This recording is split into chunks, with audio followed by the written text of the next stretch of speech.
In today's show, Jason Quick of The Athletic joins and we play a game. What's more likely? Welcome to Locked On Blazers. Let's get into it.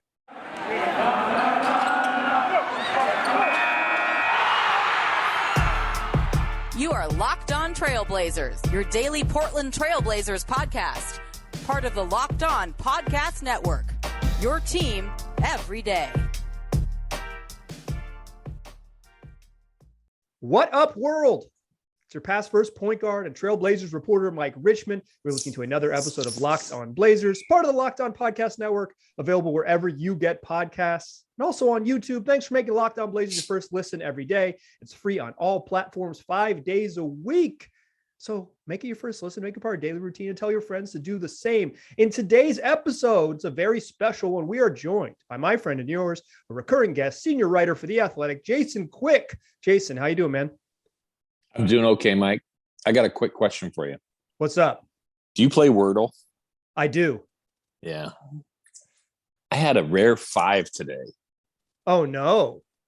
Have you done today's yet? I have not done today's yeah. yet. Before I came down here recording this on a Thursday morning, my wife Isabel was doing Wordle, like literally at the kitchen table as I left. So I'll see if she struggled with it as well. She did tell me, I do know this. She said, "Oh, I got 0 letters on my first guess." So she started out a little rough. You haven't done Purtle yet. You told me you weren't going to do Purtle, the NBA version of Wordle. Yeah, no, I haven't. All right. Well, it's perfect for a nerd like me. Like it literally might be made for my brain. It's like if listeners, if you haven't played it, it's like Wordle, except you guess a random current NBA player. And there's really nothing that is like more up my alley than guess random bench player on an NBA team. That is the real nerdiness perfectly made for me. We are going to play games today. We're not going to play Wordle or Purtle. We're going to play a game that I stole from Sean Woodley of Locked On Raptors. I don't know where Sean got this. Maybe he invented it whole cloth, but it's called What's More Likely. And I'm going to present some scenarios to Jason, and he's going to say what's more likely. We'll kind of debate where we land and stuff like that. But credit to Sean Woodley of Locked On Raptors. Someone who came up with a good idea. So I stole it. You ready, Jason? Yep, let's do it. All right. What's more likely? Anfernee Simons signs a contract that's worth more than $100 million, or Jusuf Nurkic signs a contract that's worth more than $70 million. Whoa. Probably the Nurk one. I think $100 million is a lot for Anfernee. Certainly possible, but I would say probably more likely Nurk at the 70. Yeah. So my thinking here was like, say Ant gets $20 million a year and the Blazers convince him to just sign a full 5-year deal, right? Like the 5 year. So 5 for 20 is 100, or Nurk at 4 for 16 is like 4 for 64, but maybe he gets some incentives that push it up to 70 million. So I think I would probably lean Ant because maybe the Pistons do something crazy and give him $125 million. But yeah, I think it's probably a safer bet than Ant makes south of that. I heard you say this before, but you think Ant's range is like 20 million annually? Yeah, I think that's probably a good starting point. Yeah. He's probably made himself some money this last half of the year. He's probably at like 15-ish million, and now he's 20 plus, maybe 22 million, I think could be definitely in the range. Yeah. I mean, I think he's thrust himself into winning most improved player. I mean, I think he's in probably the top 3. Yeah. I'd put probably Darius Garland, him, and maybe Ja Morant. I don't think Ja Morant should be even considered for that because Ja's weird, right? Such a standout player to begin with. Yeah, like he's like he'll finish like 4th in the MVP voting and then win MIP. Like it's a weird thing. And he was also excellent in the playoffs last year, and he's kind of just continued that. I don't know what to do with him. I think Ja's going to win MIP just because the way the voting works, but I'm with you. I don't think that's an award for the Ja Morants. I think that's an award. I think that's an award for the Darius Garlands. I will say this, Ant playing with not enough NBA talent on his team is hurting his MIP chances for sure. We saw that last night against Phoenix. Yeah. You know, the Phoenix was able just to put the clamps down on him, and he didn't score after the first quarter. Yeah, he didn't make a shot. Exactly. They were just like, hey, it's going to be anyone else. And when anyone else is Justice Winslow or Jusuf Nurkic, then it gets a little bit different. But when anyone else is Elijah Hughes and Drew Eubanks, it's just tough. It's tough. You just don't have enough. You just don't have enough NBA talent on the roster. Obviously, it's intentional, but it is what it is. You think Jusuf Nurkic? Go ahead. And I saw you. I think you tweeted last night that you were impressed by his playmaking growth. And I agree to that to some degree, but I still think, as evidenced by last night, we see that he has some growth there in his ball security and his decision making. But again, part of that I think is because he doesn't have NBA level guys getting open for him. Totally. And drawing the defender half a step closer so that, so he can make everyone can cheat towards Ant. I will say this. I said, oh man, he had a really good playmaking and decision-making first half. I could have followed it up with, he did not have a very good playmaking second half. Like the third quarter was not good for him. The defense they made it too, they made the windows even smaller, and Ant's, like you said, his ball handling isn't quite there yet. I think he sees the passes, but he doesn't always make them at a really high level yet either. And if you listen to Monty Williams, the Suns coach, last night post game, he said that was our focus, to get the ball out of Anfernee Simons' hands. And so that's where this real growth is, I think, for the rest of the season. He's going to be getting that a ton, where coaches just absolutely load up on him and try to get the ball out. And that's going to be a good lesson for him as he moves forward in his career, of having dealt with that kind of pressure before. Do you think it's good for him? Like, obviously everyone's better with better teammates. Do you think it's good for him to have this type of challenge? Like, or do you think it could hurt him? No, I think his confidence is established enough.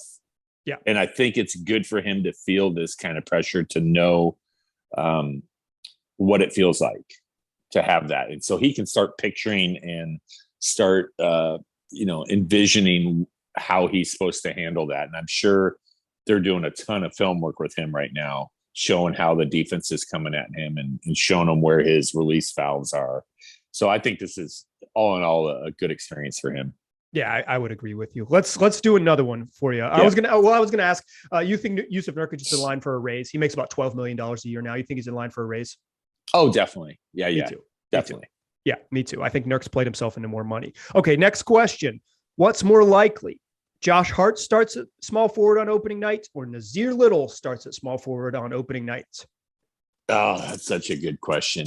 I think it's probably more likely that Nassir does, just because the Blazers want to get away from having that size issue. And I asked Joe Cronin this week if he was okay with that, if they did start a small lineup with Dame, Ant, and Josh. And he said, yeah, I'd be concerned size-wise. But, I think he thought they'd be able to overcome that. But still, I don't think that's an ideal situation for them. It is certainly not what the coach wants to do.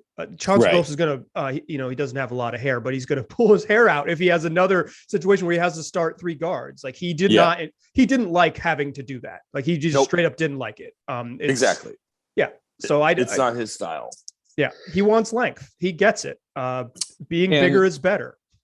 Yeah, and Chauncey's, I asked Chauncey about that about a week ago or so, and he said the thing about it is whether Josh starts or comes off the bench, I don't think it changes him as a player. You're still going to get the same kind of production, the same type of play. So I think that was kind of a big tell that they probably envisioned Josh being the first guy off the bench next year.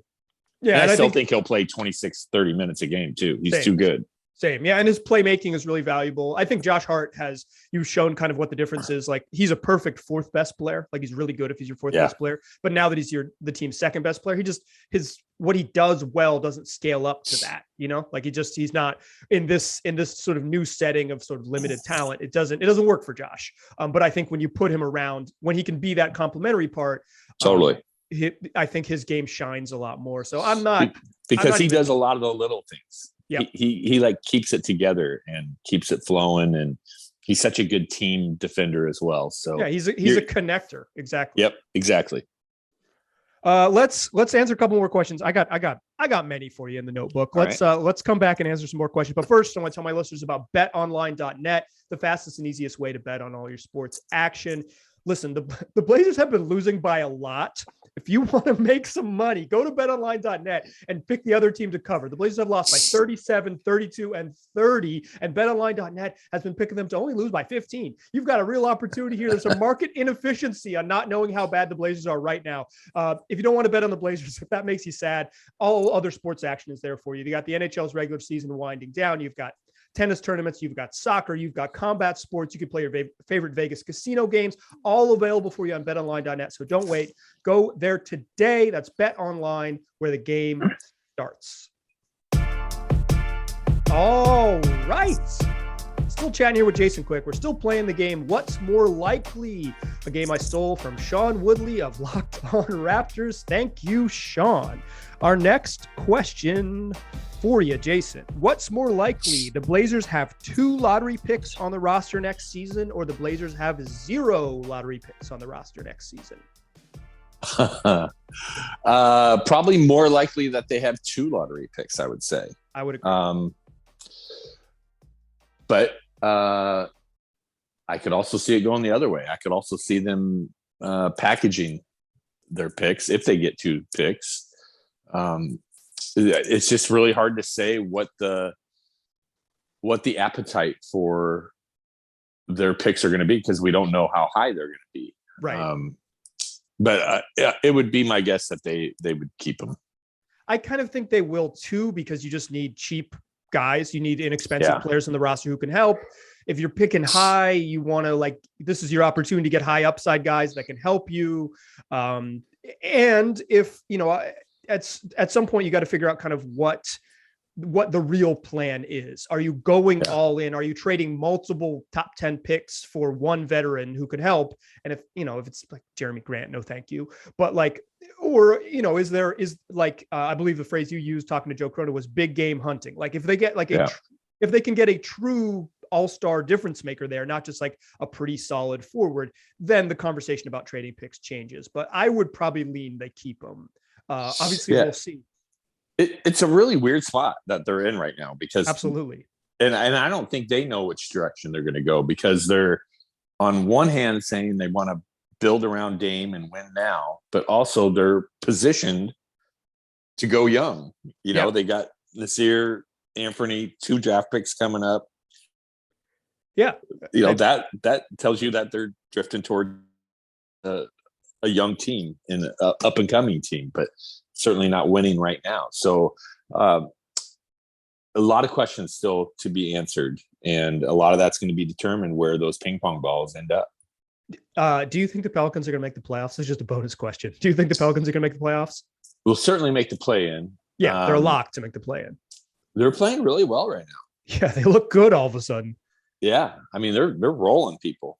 Yep. They've won 3 straight games by 25 plus after kind of they were 1-4 going into the break, and now they've won 3 straight games in blowouts. The Kings are bad, so whatever. But they have some impressive wins. So right now they would play the Lakers in the play-in. I think they win that, and then they would play the winner of the Clippers, Minnesota. The loser of Wolves Clippers. God, they might make it, huh? They really might. The Wolves are playing really well though too. It's true. I just think when in a single elimination game, when you have shot makers like Brandon Ingram and CJ McCollum, you've got a really good chance. A series where you can kind of dial in on guys' weaknesses, sure, but one game, 48 minutes, when you have 2 dudes who can just go score in isolation, that's a good formula for. I think the Pelicans. Every single day, I get more convinced that the Pelicans are going to make the playoffs, and that the Blazers' gamble is not going to play off. But they're going to have to win 2 play-in games. As much as I make fun of the Lakers on this podcast, Blazer fans better be hopeful that LeBron figures it out for one evening here in the middle of April. All right. Next question for you. What is more likely, that Joe Ingles plays for the Blazers next season, or CJ Elleby plays for the Blazers next season? Oh God. Man, if you would have asked me this last week, I would have said CJ Elleby, but I think Joe Cronin's serious about Joe Ingles. And it's weird how Joe Ingles came to Portland before his surgery, which I thought was odd. And then he's been like very involved with Josh Hart on social media. I think he responded to a Damian Lillard tweet saying, hey, let me be involved with Special Olympics. That tells me that might be a game plan for him here. At least some investment. Yeah. Yeah. And he is a great team player. I mean, he fits Portland's, culture and all that to a T, where he's very team oriented. He works hard, shares the ball, smart player. So I'm going to say Joe Ingles. He's 34. He had surgery to repair a torn ACL in his knee last week. I know. Coming off a down season. I know. And I'm just telling you, all these signals, all these little signs. No, I mean, I'm not questioning your reporting and your sort of reading of the tea leaves and after, talking to people and all that. I just find it so bizarre. I find the Ingles thing so bizarre. I know it. I was convinced that it was a cap thing. I did the cap math wrong, whatever. I've already got a mea culpa on that. So if you haven't listened to that one, I apologize for being bad at cap math on the previous episode. But like, if Ingles is playing for a minimum contract, it's weird for me that he would choose Portland, right? If he's playing for more than that, it's weird that the Blazers would pay more than that for a guy who's probably not going to play until 2023. It's all of it's weird, but I would agree with you. I think Ingles is more likely to be on the roster than CJ Elleby next year. If I could pick neither, I would, but that's not how the game works. Yeah. All right. We got a couple more questions. Let's close out the show. Let's close out the show with more of those. But first, I want to tell my listeners about Built Bar, the best tasting protein bar on the market. That's right. That's what they're doing. They're making delicious bars. They're all covered in 100% chocolate. They got that candy bar-like texture, and they're packing a punch. The average Built Bar, 17 grams of protein, 130 calories, 4 grams of sugar, and just 4 net carbs. They come in a bunch of delicious flavors. My personal favorites, peanut butter brownie and cookies and cream, but they also come in a bunch of other good ones. Salted caramel is one I like. It almost snuck in there. Coconut almond is pretty darn good. Mint brownie, double chocolate, raspberry, whatever you like, you'll find something at built.com. Plus, they got limited time flavors popping up all the time. So check the website to find what's new. And while you're there, use that promo code LOCKED15. Get 15% off your next order. That is promo code LOCKED15 for 15% off at built.com. Still a pass first point guard. Still Mike Richmond. You are still listening to Locked On Blazers. We're still chatting here with Jason Quick of The Athletic. We're still playing the game. What's more likely? A game that I lifted whole cloth from Sean Woodley of Locked On Blazers. He's getting credit at every intro. Jason, our next question. What's more likely? That Greg Brown will be a contributor at some point next season, or Keon Johnson will be a contributor at some point next season? Oh, man. Let's see. Based on what I know of the roster right now, I would have to say Greg Brown. Because the Blazers have no big men. They just don't have enough forwards. They have a million guards. Yeah. So just based on what I see of the landscape right now, I would say Greg. And I've been pleasantly surprised by what Greg's shown. Yeah, he's taken some strides. Yeah, still super, super raw. But I just think he's moving better. Like he's more confident in his first step when he tries to create something off the dribble. I love his aggression and going to the hoop, but I still think both are projects. I have not been impressed with Keon at all. That's not to say, he's a rookie. He's 19. That happens. And he's been hurt for a good portion. So, but at the same token, I haven't seen anything that makes me go, oh, wow. Yeah. Agreed. I think there's a handful of times when you see him be aggressive on defense where you're like, oh, okay, that's what they want him to be. And then it's like, and then he's just making mistakes. His offense is really, really rocky. Like his decision-making is, he doesn't have it at the NBA level. And I think the speed of the game is a lot for him. It's like, he's probably he's such a good athlete. He's probably used to just being able to bully everyone. And now, you get where he's a very good athlete, but not not gonna just overpower everyone that he plays against. I think some of his decision-making offense has been really rocky, and he's not a great shooter. And those are all things you can work on. But I'm not Keon. If you think of Keon Johnson as a rookie this year, right? Like, which he is. If you think of him as the Blazers' first round draft pick, you're investing in down the line. You want him to grow into something. I was not really a Greg Brown believer, I would say. I've changed. I think Greg Brown has shown enough improvement with playing time that I think he could be an NBA player at some point. Yeah, he's shown more than Keon Johnson has. Yeah. Did you have a Keon thought that I cut you off on? No, I was going to say the guy I'm really curious to see is I'm gonna butcher his last name, Didi Louzada. Joe Cronin says he's about a month away, so I think we'll see maybe 2 or 3 weeks of him in the regular season. I hope so. Yeah, I hope they let him get some time. And he is supposedly just a great physical defending guard, and I want to see that. I mean, Joe really raved about his defense. His offense still has some way to go, but a type of guy who really gets into guys, can hold his ground. It's really strong. So I'm really curious to see him play, and hopefully he does get to play before the season's over. But yeah, Joe thought he's about a month away from getting back onto the court. Without like revealing this, because it's not worth it. Is there anyone you talked to Joe Cronin about that he traded for that he was like, yeah, he's not good? Like, was there anyone that he wasn't high on? Because it feels like he's like, listen, Joe Ingles can help us. Listen, Didi can help us. Listen, listen, Elijah Hughes can do you think there's some of it is he's not blowing smoke, but he's he believes in the process? Well, no, I mean, like with Didi, I was just asking him, I said, what's he like? Tell me what kind of player is he like, And he's like, well, he's a very defensive oriented guy. He can get up in you. His offense still has some work to do. I was just, because I had no idea about Didi. Right. I've never even seen him play live. Same. So I was just more asking him out of curiosity. It wasn't like Joe was sitting there trumpeting him that he got some great steal or, he fleeced him or anything. He was just giving me kind of the scouting report on him. Got it. Okay. That's what I wanted the context for. Cause it's like, if every player you acquire is great at some point, I'm like, okay, well, we got to get rid of these scouting reports. But yeah, that's with context, that makes more sense.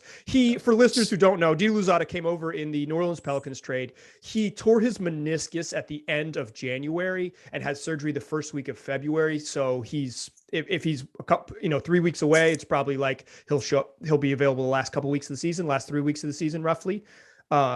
He also was in health and safety protocols when he first showed up in Portland. So he's getting back with the team. He's not traveling right now. None of the injured guys are traveling, but he's been around at home games and stuff like that. Yeah. We saw him chatting with fellow countryman Leandro Barbosa before a Warriors game. Right. That's Brazil's a Brazilian legend. So he's here. And when the Blazers are back, they're basically not back at all for this month until the very last week. So when they're back, perhaps we'll see Didi getting a little bit closer, warming up and all those things. All right. Another question for you, Jason. This is actually the last one I got. It is, what's more likely, that Anfernee Simons makes the All-Star team next season, or that the Blazers add an All-Star to the roster over the summer?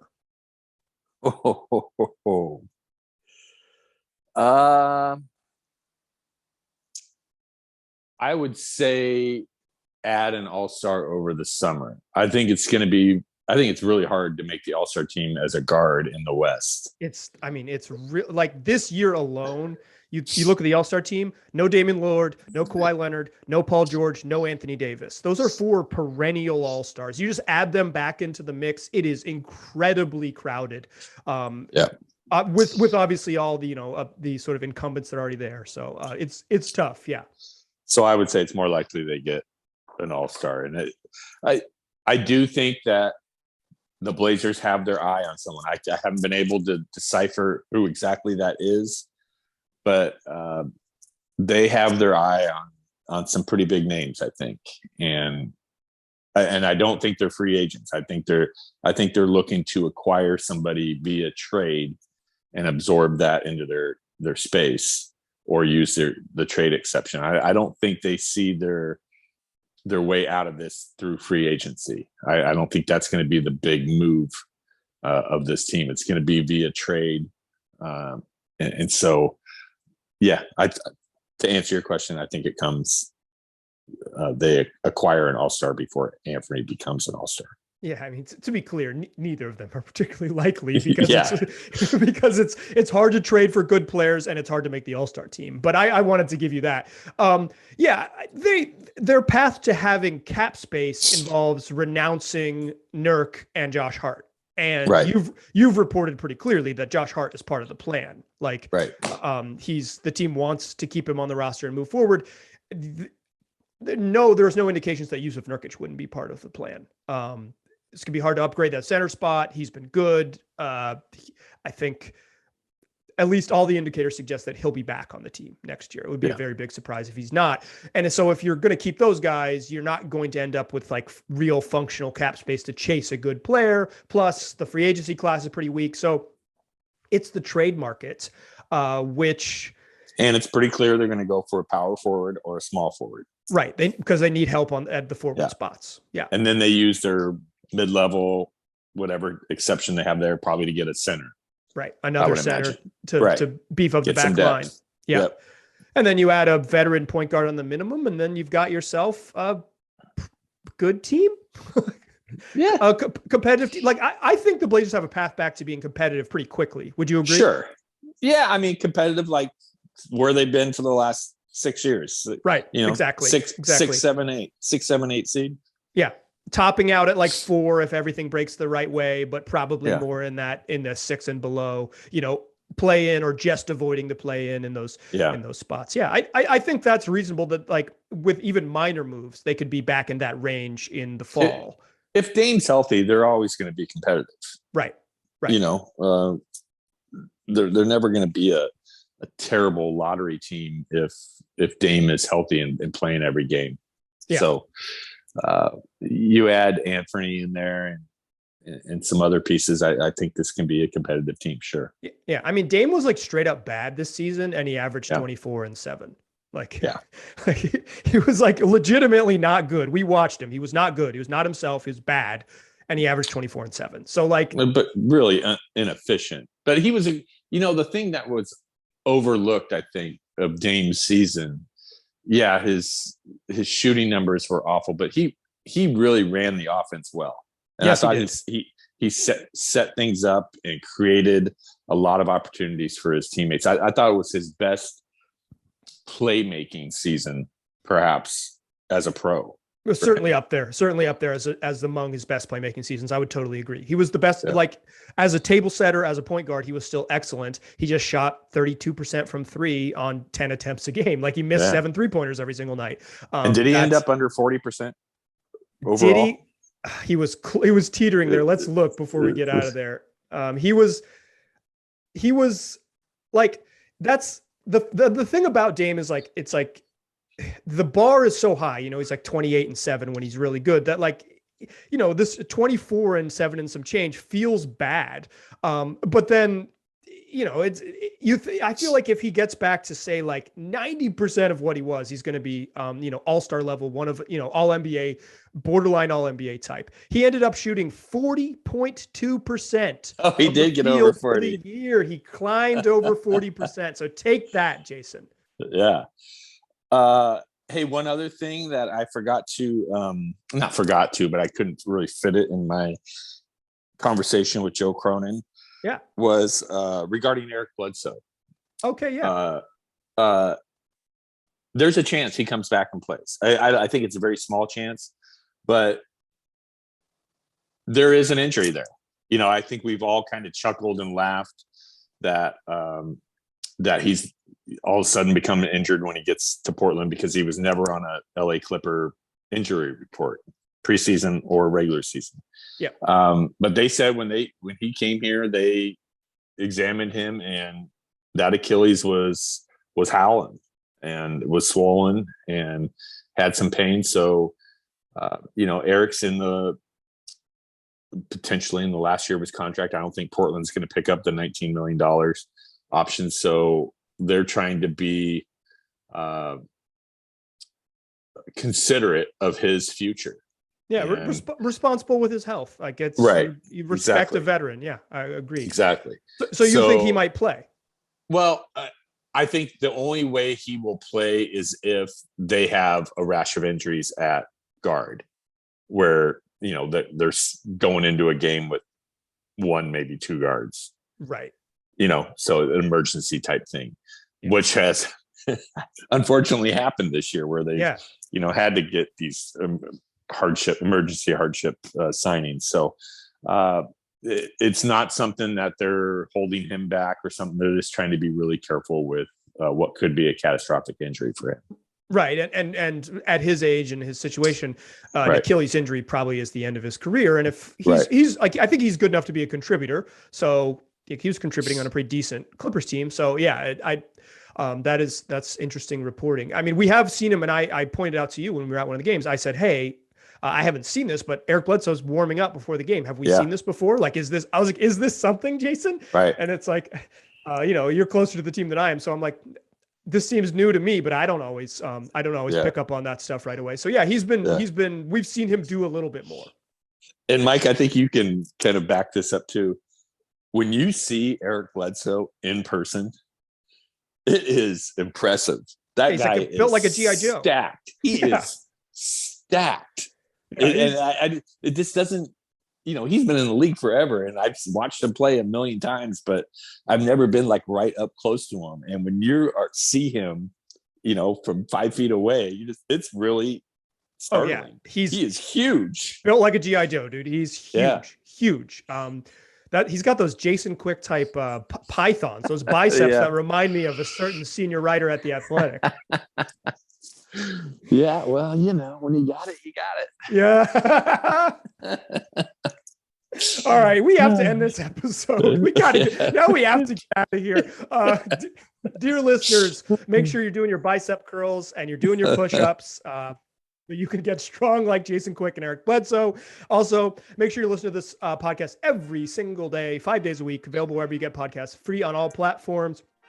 Make it your first listen. Tell your friends to do the same. Jason, thanks so much for hanging out. It's always a pleasure. We'll have you back soon whenever you're around to share your insights. We always appreciate it. Always enjoy it, Michael. Thanks so much. And listeners, thank you for listening. I will talk to you soon.